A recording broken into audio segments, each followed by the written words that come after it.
Եթերում ազատ լուրերի հիմնական թողարկումն է, ես Արա Աբրահամյանն եմ, բարի երեկո, օրվա իրադարձությունները նախամարոտ։ Երեկուշ երեկոյան Հայաստան է ժամանել Ղազախստանի ագնախարար Երմեք Կոշերբաևը, իսկ ապրիլի 9-ից 10-ը պաշտոնական այցով Հայաստանում կգտնվի Էստոնիայի արտաքին գործերի նախարար Մարգուս Ցահքնան։ Ռուսաստանի Դաշնության նախագահ Վլադիմիր Պուտինի հետ կուլիսային որևէ հանդիպում տեղի չի ունեցել։ Լրագրողներ հետ զրույցում հայտնել է Նիկոլ Փաշինյանը։ Նա խոսել է նաև երկաթուղու կոնցեսիա կառավարումը երրորդ երկրի հանձնելու հնարավորության, սահմանադրական փոփոխությունների եւ ներքաղաքական իրավիճակի մասին։ Կառավարության այսօրվան նիստում ընդունվել են կարևոր որոշումներ։ Գործադիրը 172 միլիոն դրամ է հատկացրել Հրազդանի կիրճում հանգստի գոտի կառուցելու համար, հաստատել է չեղարկված շվերտների փոխհատուցման կարգը, նաև հայտարարել գյուղացիներին մինչև 2 միլիոն դրամ անտոկոս վարկեր հատկացնելու մասին։ Թուրքական մամուլում վերջին օրերին կրկին ակտիվացել են Ալիջան-Մարքարա սահմանային անցակետի հնարավոր բացման վերաբերյալ քննարկումները։ Թեման ներկայացում է թե քաղաքական, թե տնտեսական տեսանկյունից, սակայն հրապարակված նյութերը վկայում են, որ անցակետի պաշտոնական բացման ժամկետը դեռևս հստակեցված չէ։ Չնայած Վաշինգտոնի եւ Թեհրանի միջև ձեռք բերված հրադադարին, տարածաշրջանը դեռ հեռու է կայունությունից։ Իսրայելի հարվածները Լիբանանում, նաեւ միմյանց նկատմամբ հնչող փոխադարձ մեղադրանքները կարող են տապալել նոր մեկնարկող բանակցային գործընթացը։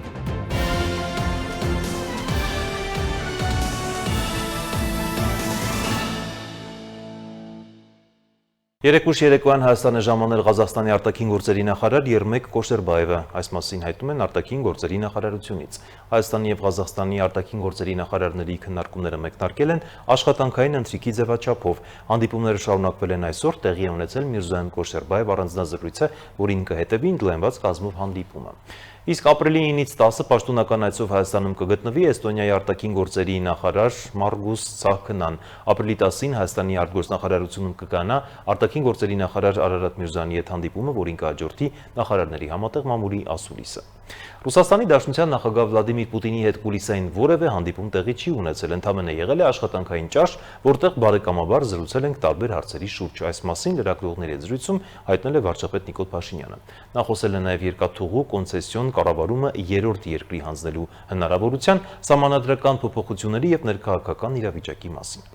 Ռուսաստանի Դաշնության նախագահ Վլադիմիր Պուտինի հետ տեղի է ունեցել աշխատանքային ճաշ, որտեղ բարձր մակարդակով եւ բարեկամաբար քննարկվել են մի շարք հարցեր։ Չի եղել կուլիսային հանդիպում։ Այս մասին կառավարության նիստից հետո լրագրողների հետ զրույցում հայտնեց վարչապետ Նիկոլ Փաշինյանը։ Վարչապետը վստահեցրեց, որ Պուտինի հետ կայացած հանդիպումը եւ բանակցությունները հաջող են անցել եւ ընդդիմության շահարկումները, թե սա Հայաստանի Հանրապետության վարչապետի եւ Ռուսաստանի նախագահի միջև դեմ արդեն վերջին հանդիպումն էր, իրականությանը չի համապատասխանում։ Ընդգծեց Փաշինյանը եւ հավելեց, որ Պուտինի հետ բարձր մակարդակի հանդիպում են պայմանավորվել հունիսի երկրորդ կեսին։ Վարչապետը հակադարձելով ընդդիմությանը նշեց, որ Ռուսաստանի նախագահի հետ տեղի ունեցած բաց եւ հրապարակային խոսակցության ընթացքում ոչ մի արտառոց եւ նոր բան տեղի չի ունեցել։ Հղում անելով նախկինում իմ առած հայտարարություններին, ներկայումս Հայաստան-Ռուսաստան հարաբերությունները գտնվում են կառուցողական տրանսֆորմացիայի փուլում, եւ ես այդ process-ը գնահատում եմ դրական,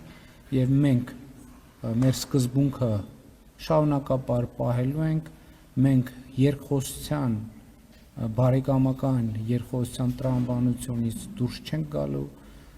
եւ շարունակելու ենք այդ ճանապարհով։ Վարչապետը խոսելով ԵԱՏՄ Հայաստան եւ Հայաստան-Եվրամիություն հարաբերությունների մասին ընդգծեց, որ այդ կառույցների հետ քաղաքականությունները համատեղվելու են եւ երբ գա անհամատեղելիության շրջան, Հայաստանի քաղաքացիների հետ համապատասխան որոշումներ կկայացվեն։ Փաշինյանն անդրադարձ կատարեց նաեւ երկաթուղու կոնցեսիոն կառավարումը Ռուսաստանից վերցնելու հնարավորությանն ու երրորդ երկրի, այդ թվում Ղազախստանին հանձնելու հեռանկարին, որի արտգործնախարարը ժամանել է Հայաստան։ Ռուսաստանի թիկունքում որևէ բան չենք պատրաստվում անել եւ ի հեճուկս Ռուսաստանի Դաշնության համենայն դեպս այս փուլում, քանի դեռ երկխոսության հնարավորությունները լայն են եւ բաց են, մենք շարունակելու ենք աշխատանքը, իսկ Ղազախստանը օգոստոսից ի վեր չի թաքցրել իր հետաքրքրությունը թրիփի վերաբերյալ, ինչ կարող է նրանց հետաքրքրել։ Սա միջազգային հաղորդակցության նոր ուղի է բացվում եւ գիտեք, որ Ղազախստանը միջազգային տրանսպորտային ոլորտի խոշոր խաղացողներից է, խոշոր դերակատարներից է Նիկոլ Փաշինյանը նշեց, թե մարդիկ ուզում են հասկանալ Թրամփի երթուղին ինչ հնարավորություններ է բացելու, որպեսզի իրենք էլ իրենց հաճախորդներին առաջարկեն ճանապարհներով անցման տարբերակներ։ Փաշինյանը հավելեց, Աստանան կարող է նաև ներդրումային հնարավորություններ ունենալ, որոնք կարող են լինել եւ Հայաստանում, եւ Ադրբեջանում։ Հաջորդի վարչապետն անդրադարձ կատարեց նաև նոր սահմանադրության ընդունմանը։ Պատասխանելով հարցին, թե քննարկվում է արդյոք դրա իրականացումը խորհրդարանի միջոցով, ընդգծեց, որ նոր սահմանադրության ընդունման միայն մեկ տարբերակ կա՝ համաժողովրդական հանրաքվեն։ Այսօրվա գործող սահմանադրությամբ բա որ խորհրդարանը որոշակի հոդվածներում կարող է փոփոխություններ անել։ Եվ հիմա կոնցեպտուալ ընդհանրապես վեճ կա, քննարկում կա, այդ թվում մեր թիմի ներսում, թե ընդհանրապես խորհրդարանին պետք է արդյոք վերապահել սահմանադրության որևէ հոդվածում փոփոխություն անելու լիազորություն։ Տարբեր տեսակետներ կան եւ քիչ չեն այն տեսակետները, ովքեր պնդում են, որ ոչ սահմանադրության մեջ որևէ փոփոխություն կարող է անել միայն ժողովուրդը։ Իսկ անդրադառնալով դիտարկմանը, թե ընտրությանը մասնակցող երկու ուժերից հնչում են պատերազմի սպառնալիքներ, Փաշինյանն ասաց, որ ժողովուրդը պետք է լսի քաղաքական ուժերին, տեսնի ում փաստարկներն են ավելի համոզիչ եւ գնա քվեարկության։ Ժողովրդավարությունը դրա մասին է։ Եթե մյուս քաղաքական ուժը ասում է Հայաստանը չպետք է բավարարվի 29743 քառակուսի կիլոմետրով, դա ի՞նչ է նշանակում։ Դա խուսափելի պատերազմ է, հարգելի գործընկերներ։ Նիկոլ Փաշինյանը խոսեց նաև հանրային հարթակում հնչեցրած իր այն հայտարարության մասին, թե մինչև տարեվերջ Սամվել Կարապետյանը ունե զրկվելու է։ Վարչապետը վստահեցրեց, որ իր հայտարարությունում սպառնալիքի տար չկա, այլ կա վախ, որ այդպես է լինելու։ Իսկ թե ինչու, պարզաբանեց։ Կարծում եմ, որ որով ձեր նշած անձը այն խոստումները, որ տվել է որոշ շրջանակների, որոնք նաև Հայաստանից դուրս գտնվող որոշ շրջանակների, որոնք որոշակի բան ունեն, լծակներ ունեն նաև իր ունեցվածքի վրա, ակնհայտ է, որ ինքը իր ստանձնած պարտավորությունները չի կատարելու եւ ակնհայտ է, որ այդ ամբողջ ունեցվածքը իր ձեռքից վերցվել։ Նիկոլ Փաշինյանն անդրադարձավ նաև ռուս տարբեր պաշտոնյաների եւ լուծաբանների հնչեցրած հայտարարություններին, որոնք վերաբերում են հայ-ռուսական տնտեսական հարաբերությունների վատթարացմանը եւ մասնավորապես Ռուսաստանից ներկրվող բնական գազի գնի բարձրացման հնարավորությանը։ Վարչապետը հիշեցրել է, Հայաստանը Ռուսաստանի հետ ունի երկարաժամկետ պայմանագրեր, գազի գնի բարձրացման որևէ հիմք չկա։ Նրա խոսքով երկու սուբյեկտ չեն կարող իրար հետ հարաբերվել այն տրամաբանությամբ, որ կողմերից մեկը մտածի, որ մյուսը խախտելու է բոլոր պայմանավորվածությունները։ Կառավարության այսօրվա նիստում ընդունվել են կարևոր որոշումներ։ Գործադիրը 172 միլիոն դրամ է հատկացրել Հրազդանի կիրճում հանգստի գոտի կառուցելու համար, հաստատել է չեղարկված շվերտների փոխհատուցման կարգը, նաև հայտարարել գյուղացիներին մինչև 2 միլիոն դրամ անտոկոս վարկեր հատկացնելու մասին։ Բացի այդ որոշումը կայացվել աջակցություն տրամադրել զոհված զինծառայողների ընտանիքներին տապանակարերի ծախսերի փոխհատուցման նպատակով։ Կառավարությունը որոշեց 172 միլիոն դրամ հատկացնել Երևանի քաղաքապետարանին Հրազդանի կիրճում հանգստի գոտու կառուցման ծրագրի իրականացման համար։ Իրականացվելիք նախագիծը ներկայացրեց Երևանի քաղաքապետ Տիգրան Ավինյանը, նշելով, որ այն ներառում է կիրճի համալիր բարեկարգում, նոր լանդշաֆտային եւ ճարտարապետական լուծումներով, զբոսայգիներով, սպորտային հարթակներով, կինոդիտման գոտիով եւ սրճարանով։ Նրա խոսքով արդեն իսկ իրականացվել են ֆլորայի եւ ֆաունայի ուսումնասիրություններ, նաեւ սահմանագծվել է տարածքը։ Ծրագիրը ներառում է կիրճի բարեկարգման ընդհանուր ծրագիր, նոր լանդշաֆտ եւ ճարտարապետական լուծումներ, հարմարավետ զբոսայգի, հանգստի գոտիներ, սպորտային միջոցառումների անցկացման հարթակներ, կինոդիտման վայր, ինչպես նաև սրճարան, որը կդառնա սոցիալական շփումների կենտրոնը կիրճում եւ նմանատիպ ենթակառուցվածքի կարիք այնտեղ կար եւ բազմաթիվ այդ կիրճում սպորտով զբաղվողների նաև պահանջն ու խնդրանքներ սա, պարոն վարչապետ, ընդհանուր առմամբ սա մեր ընդհանուր կիրճի վերակազմավորման, վերաձևավորման կոնցեպտի մեջ է մտնում։ Վարչապետ Նիկոլ Փաշինյանն ընդգծեց, որ կիրճն արդեն իսկ ակտիվ օգտագործվում է քաղաքացիների կողմից, որպես մարզվելու եւ հանգստի վայր, եւ այժմ խնդիրն այդ միջավայրն առավել հարմարավետ դարձնելն է։ Դա հսկայական մեծ տարածք է եւ շատ մեծ պոտենցիալ ունի եւ Երևան քաղաքում ընդհանուր առմամբ եւ օդի որակի եւ կյանքի որակի բարելավման առումով շատ մեծ պոտենցիալ ունի եւ մենք այդ նախագիծը պետք է սկսենք իրականացնել եւ այսպիսով սկսում ենք իրականացնել։ Խոսելով Երևանի կանաչապատման մասին Ավինյանը նշեց, որ վերջին 4 տարիների աշխատանքն ավելին է, քան դրան նախորդող 22 տարիները միասին վերցրած։ Քննարկման ընթացքում անդրադարձ կատարվեց նաեւ մայրաքաղաքում խցանումների խնդրին։ Տիգրան Ավինյանը նշեց, որ Երևանում տարեկան գրանցվում է 12000 նոր ավտոմեքենա եւ խցանումների պատճառներն են մեքենաների աճող քանակը, վարելու մշակույթն ու ենթակառուցվածքների սահմանափակությունը։ Փաշինյանն էլ իր հերթին նշեց, որ որևէ քաղաք անսահմանափակ հնարավորություններ չունի մեքենաների սպասարկման համար եւ կարեւորեց համակարգային լուծումների ներդրումը, այդ թվում արհեստական բանականության կիրառումը երթևեկության կառավարման մեջ։ Հանրային տրանսպորտը պետք է ունենա առանձնացված գծեր, հանրային տրանսպորտը պետք է լինի ամենահարմարավետ միջոցը քաղաքով տեղաշարժվելու համար եւ նաեւ կառավարությունը տեղել ջանք չի խնայում, ուզում եմ տեղեկացնել պարոն վարչապետ, որ 45 տրոլեյբուսները, որոնք որ ձեր հանձնարարականով եւ կառավարության ֆինանսավորմամբ Երևան քաղաքը ստանում է, մի փոքր ուշանալու են կապված Իրանում իրավիճակի հետ, բայց մայիսի կեսերին 45 տրոլեյբուսները կհասնեն Երևան։ Վարչապետի խոսքով ներկայում մետրոյի աջափնյա կայարանի կառուցումը դիտարկվում է որպես ռազմավարական կարևոր նախագիծ։ Օրակարգում ընդգրկված էր նաև ճանապարհաշինության ոլորտին վերաբերող հարցը։ Տարածքային կառավարման եւ ենթակառուցվածքների նախարար Դավիթ Խուդաթյանը ներկայացրեց ճանապարհների շերտագրման նոր սարք ձեռք բերելու նախագիծը, որը թույլ կտա առավել ճշգրիտ գնահատել ճանապարհների վիճակն ու ընտրել համապատասխան նորոգման տարբերակը, անհրաժեշտության դեպքում քանդել ու նորից կառուցել։ Փաշինյանն էլ կրկին հայտարարեց, որակի հարցում կոմպրոմիս չի լինելու։ Հաջորդ թիվ կառավարությունը համահայկական խաղերի համաշխարհային կոմիտեին կառուցապատման իրավունքով տարածք տրամադրեց։ Շրջակա միջավայրի նախարար Համբարձու Մաթևոսյանն էլ իր հերթին նշեց, որ ծրագրի արժեքը 5 տարվա համար կազմում է 165 միլիոն դրամ։ Սոցիալական ուղղությամբ կառավարությունը որոշեց փոխհատուցում տրամադրել 2023 թվականի սեպտեմբերի ռազմական գործողությունների ընթացքում զոհված զինծառայողների ընտանիքներին, որոնք տապանաքարերը տեղադրել են սեփական միջոցներով։ Նախնական հաշվարկով դրա համար կուղղվի մոտ 10 միլիոն դրամ։ Բացի այդ, որոշվեց մինչև 250,000 դրամ փոխհատուցում տրամադրել այն քաղաքացիներին, որոնց չվերթները չեղարկվել են Մերձավոր Արևելքում ռազմական գործողությունների հետևանքով։ Նիստի ընթացքում անդրադարձ եղավ նաև գյուղատնտեսության ոլորտին։ Հայտարարվեց, որ գյուղացիներին կտրամադրվեն մինչև 2 միլիոն դրամի անտոկոս վարկեր ոլորտի զարգացումը խթանելու նպատակով։ Ծրագիրը նախատեսված է 26-27 թվականների համար։ Յուրաքանչյուր շահառուին տրամադրվող վարկային սահմանաչափ այս ծրագրով, պարոն վարչապետ, 1-ից 2 միլիոն դրամ է, այսինքն նվազագույնը 1 միլիոն դրամ, առավելագույնը 2 միլիոն դրամ եւ ամբողջ տոկոսադրույքը կառավարությունը սուբսիդավորում է, բայց ծրագրի պայմանը է, որ տոկոսադրույքը պետք է լինի առավելագույնը 14%, այսինքն կառավարության ծախսը չի կարող գերազանցել 14%-ային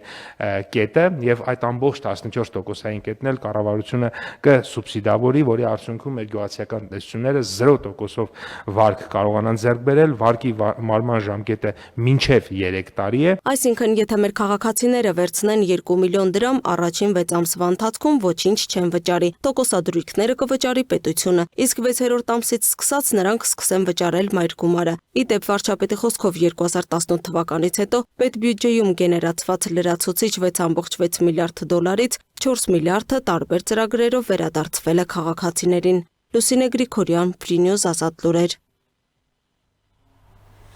Թուրքական մամուլում վերջին օրերին կրկին ակտիվացել են Ալիջան Մարգարա սահմանային անցակետի հնարավոր բացման վերաբերյալ քննարկումները։ Թեման ներկայացում է թե քաղաքական, թե տնտեսական տեսանկյունից, սակայն հրապարակված նյութերը վկայում են, որ առկա պատրաստակամությունն անզուգահեռ անցակետի պաշտոնական բացման ժամկետը դեռևս հստակեցված չէ։ Թուրքիա-Ադրբեջան միջխորհրդանական բարեկամության խմբի ղեկավար Շամիլ Այրիմը Միլի Մեջլիսում Ադրբեջանի, Թուրքիայի եւ Հյուսիսային Կիպրոսի Թուրքական Հանրապետության խորհրդարանների աշխատանքային խմբերի համատեղ նիստի ժամանակ հայտարարել է, թե եթե Հայաստանի ու Ադրբեջանի միջև խաղաղություն եւ երկարաժամկետ կարգավորում հաստատվի, ապա Թուրքիայի եւ Հայաստանի միջև սահմանները կբացվեն։ Ալիջան Մարգարա սահմանային անցակետի հնարավոր բացման վերաբերյալ թուրքական մամուլում նոր քննարկումներ են սկսվել։ Թուրքական ագոսն ապրիլի 2-ին իր հրապարակման մեջ հիշեցրել է, որ դեռևս դեկտեմբերի 25-ին Թուրքիայի նախագահ Ռեջեփ Թայիպ Էրդողանը հայտարարել էր, թե հայ-թուրքական հարաբերությունները հասել են կոնկրետ քայլերի փուլին, սակայն դրանից ամիսներ անց Թուրքիա-Հայաստան ցամաքային սահմանի Ալիջան Մարգարա անցակետը շարունակում է փակ մնալ։ Նույն հրապարակման համաձայն թեման արդեն հասել է նաև Թուրքիայի խորհրդարանական օրակարգ, քանի քանի որ դեմ կուսակցության Իգդիրից падգամավոր Ելմս Հունը դիմել է Թուրքիայի առևտրի նախարարությանը, պարզաբանում պահանջելով, թե ինչու անցակետը դեռևս չի բացվել, այն դեպքում, երբ ավելի վաղ խոսվել էր ենթակառուցվածքային պատրաստությունների մասին։ Ագոսի նյութում խոսվում է նաև, որ Ալիջան Մարգարե անցակետը հայ-թուրքական կարգավորման գործընթացի ամենազգայուն եւ կարևոր ուղղություններից մեկն է, ոչ միայն դիվանագիտական, այլև սոցիալ-տնտեսական իմաստով։ Հրապարակման մեջ նշվում է, որ սկզբունքային մակարդակում խոսվել է անցակետն առաջին փուլում երրորդ երկրի քաղաքացիների համար բացելու տարբերակի մասին, սակայն տեղում տեսանելի գործնական զարգացում առայժմ չի արձանագրվել։ Ապրիլի 3-ին էլ թուրքական մեկ այլ պարբերականի Մեդիա Գյունլուրում հրապարակված նյութում թեման արդեն ներկայացվել է ավելի լայն տարածաշրջանային եւ տնտեսական դիտանկյունից։ Պարբերականը գրում է, որ Հայաստանի եւ Թուրքիայի միջև այժմ Վրաստանի տարածքով իրականացվող անուղղակի առևտրի ծավալը գնահատվում է մոտ 300-ից 350 միլիոն դոլար եւ սահմանի բացման դեպքում այդ ցուցանիշը կարող է զգալիորեն աճել։ Նույն հրապարակման մեջ նշվում է, որ սահմանի բացումը կարող է առևտրաշրջանառությունը հասցնել մինչև 1 միլիարդ դոլարի, նաեւ նպաստել լոգիստիկ եւ հաղորդակցային նոր կապերի ձևավորմանը։ Սակայն պարբերականը նաեւ ընդգծել է, որ գործընթացի ձգձգման պատճառները միայն տեխնիկական չեն, դրա պատճառներից մեկը տարածաշրջանային զարգացումներն են, մասնավորապես հրապարակման մեջ որպես գործոն նշվում է Իրանի շուրջ անվտանգային լարվածությունը, դրա հնարավոր ազդեցությունը նոր միգրացիոն հոսքերի եւ սահմանային ռիսկերի վրա, նաեւ այն, որ տարածաշրջանային ընդհանուր անկայունությունն ազդել է հայ-թուրքական սահմանային անցակետի բացման օրակարգի ժամանակացույցի վրա։ Միևնույն ժամանակ, ըստ նույն հրապարակման, չնայած այդ ուշացումներին, կողմերի միջև շփումներ եւ դրական տրամադրվածությունը պահպանվում են։ Ավելի վաղ նույն թեմային անդրադարձել էր նաև Իգդիր նահանգում լույս տեսող Yeşil İğdır գազեթեսին։ Թուրքական այդ պարբերականը գրել էր, որ վերջին ամիսներին Ալիջան սահմանային անցակետում իրականացվում են արագացված նախապատրաստական աշխատանքներ, սակայն այն մինչև օրս բաց չէ։ Հրապարակման համաձայն ենթակառուցվածքային աշխատանքները շարունակվում են, սակայն շահագործման հստակ ժամկետը չի հայտարարվել, իսկ վերջնական որոշումը շարունակում է մնալ Թուրքիայի պետական մարմինների մակարդակում։ Նույն աղբյուրը թեման ներկայացրել էր նաև տնտեսական համատեքստում, նշելով, որ անցակետի վերաբացումը կարող է աշխուժացնել առևտուրն Իգդիրում եւ հարակից շրջաններում, կրճատել փոխադրումների ուղիները եւ խթանել այցելություններին ու զբոսաշրջությանը։ Այս թեմային ավելի վաղ անդրադարձել էին նաև հայկական լրատվամիջոցները, մասնավորապես փետրվարի 9-ին Armenpress-ը հղում անելով թուրքական աղբյուրներին գրել էր, որ Թուրքիայի Իգդիրի նահանգապետ Ֆիրատ Թաշոլարը տեղում ծանոթացել է Փակ Ալիջան անցակետում իրականացվող վերականգնման եւ արդիականացման աշխատանքներին։ Ըստ նույն հրապարակման նահանգապետը նշել է, որ աշխատանքները կարող են ավարտվել կարճ ժամկետներում, իսկ անցակետի բացումը տնտեսական խթան կհանդիսանա տարածաշրջանի համար։ Հայկական կողմից պաշտոնական մակարդակով թեմային անդրադարձել էր պետ նախագահ Էդուարդ Հակոբյանը։ Փետրվարի 10-ին նա եւս մեկ անգամ հաստատել էր, որ հայկական կողմը պատրաստ է ցանկացած պահին ամբողջությամբ ապահովել Մարգարայի անցակետի աշխատանքը, երբ համապատասխան քաղաքական ազդակ տրվի։ Բարբերաբար այցեր են լինում եւ դրա մասին մենք բաց իրազեկում ենք հանրությանը։ Դրա նպատակը նա է, որ մենք ցանկացած պահի ամբողջությամբ պատրաստ լինենք գործարկելու այդ կետը եւ ես նշեմ, որ այդ ենթակառուցվածքը դեռ նախանցած տարի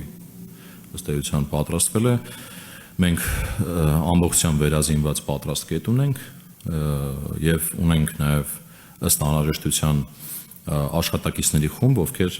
երբ որ լինի որոշում, որ պետք է այդ սահմանը բացվի, մենք այդ ծառայությունը մատուցենք։ Մինչ այդ էլ Հայաստանի հատուկ ներկայացուցիչ Ռուբեն Ռուբինյանը հունվարի 19-ին հայտարարել էր, որ Երևանը շարունակում է կողմ լինել հայ-թուրքական սահմանների բացմանը եւ դիվանագիտական հարաբերությունների հաստատմանը, որքան հնարավոր է շուտ, սակայն խուսափել էր որևէ վերջնաժամկետի հրապարակումից։ Հայաստան-Թուրքիա հարաբերությունների կարգավորման գործընթացը եւ Հայաստան-Ադրբեջան գործընթացը տարբեր գործընթացներ են, բայց բնականաբար քանի որ նույն տարածաշրջանում են, կարող են փոխազդել միմյանց վրա եւ մենք կարծում ենք, որ Հայաստան-Թուրքիա կարգավորման գործընթացում առաջընթաց է, ոչ միայն չի վնասի Հայաստան-Ադրբեջան գործընթացին, այլ նաեւ կօգնի եւ նոր ազդակ կտա։ Բացի դա, չենք կարող նաեւ չնկատել, որ Հայաստան-Ադրբեջան գործընթացում ահռելի առաջընթաց կա օգոստոսի 8-ի հռչակագիրը խաղաղության վերաբերյալ, երկաթգծի առնվազն մասնակի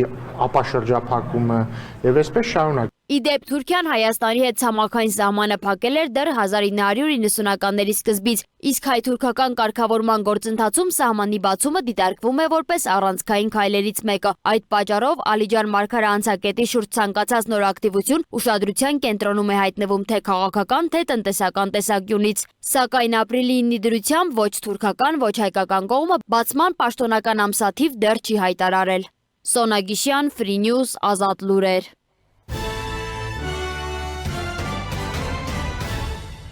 Չնայած Վաշինգտոնի եւ Թեհրանի միջև ձեռք բերված հրադադարին տարածաշրջանը դեռ հեռու է կայունությունից, Իսրայելի հարվածները Լիբանանում, նաեւ միմյանց նկատմամբ հնչող փոխադարձ մեղադրանքները կարող են տապալել նոր մեկնարկող բանակցային գործընթացը։ Միացյալ Նահանգներն էլ եվրոպացի դաշնակիցներին խնդրել է մի քանի օրվա ընթացքում Հորմուզի նեղուցի անվտանգության ապահովման համար կոնկրետ ծրագրեր ներկայացնել։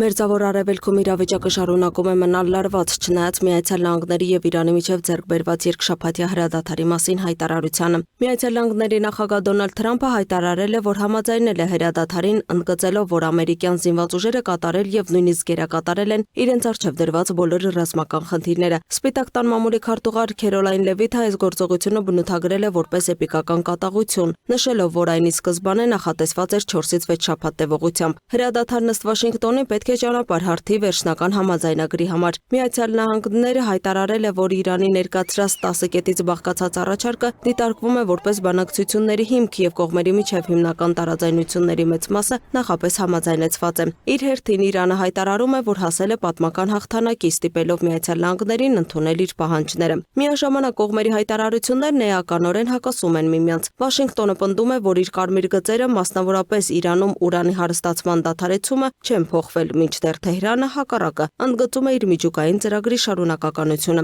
Միջազգային արձագանքը հիմնականում զուսպ լավատեսական է։ Գերմանիայի կանցլեր Ֆրիդրիխ Մերցը հայտարարել է, որ Բերլինը ողջունում է հրադադարը եւ կոչ է արել անցնել պատերազմի ավարտին միտված դիվանագիտական բանակցությունների։ Բանակցությունները նախատեսվում է անցկացնել Պակիստանի մայրաքաղաք Իսլամաբադում ապրիլի 10-ից միջնորդի դեր ստանձնած Պակիստանը Միացյալ Նահանգներ Իրան բանակցություններից առաջ Իսլամաբադում սահմանափակել է դեպի կառավարական շենքերի համալիր մուտքը։ Ապրիլի 9 եւ 10-ը հայտարարվել են ոչ աշխատանքային, սակայն իրավիճակը շարունակում է բարդանալ տարածաշրջանի այլ ուղղություններով։ Չնայած Իրանի եւ Միացյալ Նահանգների միջև հրադադարին Իսրայելը շարունակում է հարվածներ հասցնել Լիբանանին։ Իսրայելի վարչապետ Բենյամին Նեթանյահուն հայտարարել է, որ հրադադարը չի տարածվում Լիբանանի վրա, ինչը կտրուկ քննադատության է արժանացել Իրանի կողմից։ Իրանը մեղադրում է Իսրայելին հրադադարի խախտման մեջ եւ զգուշացնում, որ Լիբանանի դեմ հարվածների շարունակման դեպքում կարող է դուրս գալ համաձայնագրից։ Իրանական աղբյուրների փոխանցմամբ Բեյրութում եւ այլ քաղաքներում զանգվածային ռմբակոծությունների հետևանքով զոհվել է 254 մարդկա, 1165 տուժած։ Դոնալդ Թրամփն էլ հայտարարել է, ամերիկյան նավերը, ինքնաթիռներն ու զինվորական անձնակազմը լրացուցիչ զինամթերքով, զենքով եւ այն ամենով, ինչ անհրաժեշտ է արդեն իսկ զգալիորեն քայքայված թշնամու մահացու հետապնդման եւ ոչնչացման համար, կմնան Իրանում եւ նրա շրջակայքում մինչեւ այն պահը,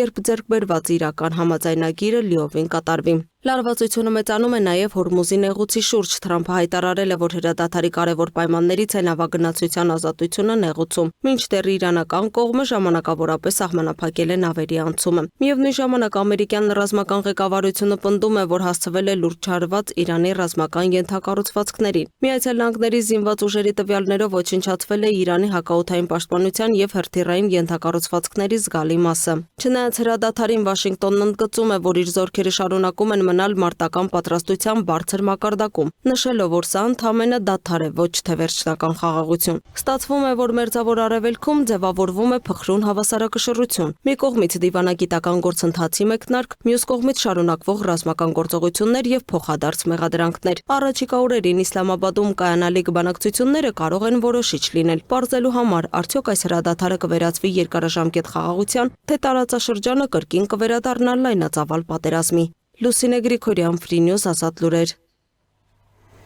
Հայաստանի ԱԳՆ-ն ցավակցել է Լիբանանում ավիահարվածներից զոհվածների ընտանիքներին, ասվում է գերատեսչության X սոցիալական հարթակում արված գրառման մեջ։ Խորապես վշտացած ենք ապրիլի 8-ին Լիբանանում ավիահարվածների հետևանքով 100-ավոր զոհերի եւ 1000-ից ավելի վիրավորների կապակցությամբ։ Մեր ցավակցությունն ենք հայտնում զոհվածների ընտանիքներին եւ մաղթում արագ ապաքինում տուժածներին, նշել է արտգործնախարարությունը։ Գերատեսչությունը հույս է հայտնել, որ լարվածությունը կթուլանա եւ բոլոր ռազմական գործողությունները կդադարեցվեն։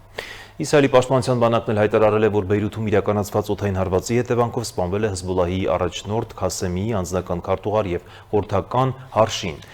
Թիրախային հարվածն իրականացվել է Լիբանանի մայրաքաղաքի Թալետ Խայաթ թաղամասում, զուգահեռաբար Իսրայելի ռազմաօդային ուժերը գիշերվա ընթացքում հարվածներ են հասցրել Լիտանի գետի վրայով անցնող երկու կենտրոնական անցումների։ Իսրայելական կողմի պնդմամբ այդ ուղիները օգտագործվում էին Հեզբոլլահի կողմից հազարավոր միավոր զենքեր, հրթիռներ եւ արձակման կայանքներ հարավային Լիբանան տեղափոխելու համար։ ԱՄՆ նախագահ Դոնալդ Թրամփը կրկին սպառնացել է վերսկսել ռազմական գործողությունները, եթե Իրանի հետ խաղաղության համաձայնագիրը խափանվի։ Միաժամանակ Իրանի խորհրդանի խոսնակ Ղալիբաֆը հայտարարել է, որ Իսլամաբադում նախատեսված բանակցություններին ընդառաջ Վաշինգտոնը արդեն խախտել է Իրանի 10 կետանոց առաջարկի 3 հիմնական դրույթները, խախտվել է հրադադարը Լիբանանում, Իրանի օդային տարածք անօդաչու թռչող սարքեր թափանցել, ուրանի հարստացման Իրանի իրավունքը չի ճանաչվում։ Նման իրավիճակում երկկողմ հրադադարը կամ բանակցությունները անհիմն է, նշել է Ղալիբաֆը։ Իրանի արտգործնախարարն էլ Միացյալ Նահանգներին կոչ արել ընտրություն կատարել հրադադար պահպանելու կամ Իսրայելի միջոցով շարունակել պատերազմը։ Նա դատապարտել է Լիբանանի, Իսրայելի հարվածները։ Անդրադառնալով Լիբանանի շուրջ իրավիճակին, ԱՄՆ փոխնախագահը հայտարարել է հրադադարը չի վերաբերում Լիբանանին։ Անկախ այս ամենից ապրիլի 10-ին Իսլամաբադում Իրան-ԱՄՆ բանակցությունները դեռևս չեն չեղարկվել։ Միջազգային նորությունները տեսաշարով։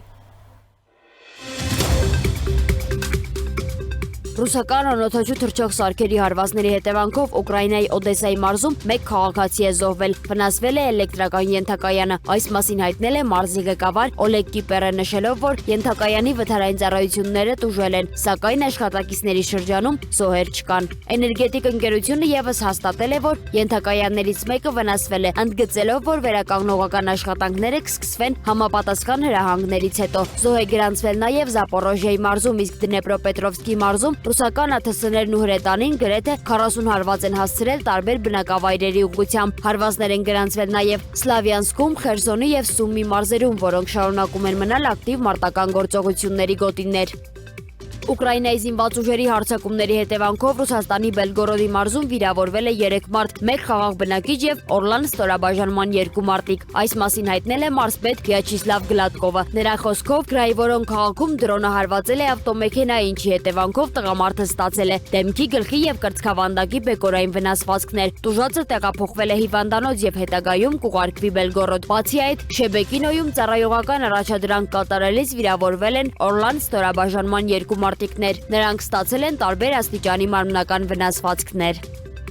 Վերջին 24 ժամվա ընթացքում Կասպից ծովում Ադրբեջանի ափերին մոտ գրանցվել է 5 երկրաշարժ։ Այս մասին հայտնել են Հանրապետական սեյսմոլոգիական ծառայության կենտրոնից։ Տվյալների համաձայն առաջին երկրաշարժը տեղի է ունեցել երեքշաբթի երեկոյան 4.3 մագնիտուդով եւ 72 կիլոմետր խորությամբ։ Հաջորդը գրանցվել է չորեքշաբթի առավոտյան 5.3 մագնիտուդով եւ 70 կիլոմետր խորությամբ։ Օրվա ընթացքում արձանագրվել են եւս 3 երկրաշարժեր՝ 13:05-ին, 14:21-ին եւ 18:11-ին։ Ամերիկայի Միացյալ Նահանգների նախագահ Դոնալդ Թրամփը ապրիլի 8-ին Օվալաձև աշխատասենյակում կհանդիպի ՆԱՏՕ-ի գլխավոր քարտուղար Մարկ Ռուտեի հետ, որի ընթացքում կքննարկվեն նաև դաշինքից Ամերիկայի Միացյալ Նահանգների հնարավոր դուրս գալը։ Այս մասին հայտարարել է Սպիտակ տան մամուլի քարտուղար Քերոլայն Լևիթն, ընդգծելով, որ նախագահը սպասում է անկեղծ եւ ազնիվ զրույցի։ Հանդիպումը տեղի կունենա ՆԱՏՕ-ի շուրջ շարունակվող քննարկումների եւ դաշինքի ապագայի վերաբերյալ տարբեր գնահատականների ֆոնին։ Ամերիկայի Միացյալ Նահանգների բանակի նախկին զինծառայող Քորթնի Ուիլյամսը մեղադրվում է ազգային պաշտպանության գաղտնի տեղեկությունները լրագրողին փոխանցելու համար։ Ամերիկայի Միացյալ Նահանգների արդարադատության նախարարության տվյալներով այդ տեղեկությունները տրամադրվել են գիրք գրելու նպատակով, որտեղ ներկայացվել են նրա ծառայած ռազմաբազայում առկա թմրավաճառքի, սպանությունների եւ կոռուպցիոն երևույթների մասին փաստեր։ Դատախազության փոխանցմամբ 40-ամյա Ուիլյամսը խախտել է լրտեսության մասին օրենքը 2022-ից 2025 թվականներին բազմիցս կապ հաստատելով լրագրողի հետ։ Նրանք ունեցել են ավելի քան 10 ժամ հեռախոսազրույցներ եւ փոխանակել շուրջ 180 հաղորդագրություն։ Ուիլյամսը նախկինում ծառայել է Հյուսիսային Կարոլինայի Ֆորտ Բրեգ ռազմաբազայում, ունենալով գաղտնի տեղեկությունների հասանելիություն։ Մեղադրանքի համաձայն նա նաեւ սոցիալական ցանցերում է հրապարակել սահմանափակ տվյալներ։ Այսքանը ցտեսություն։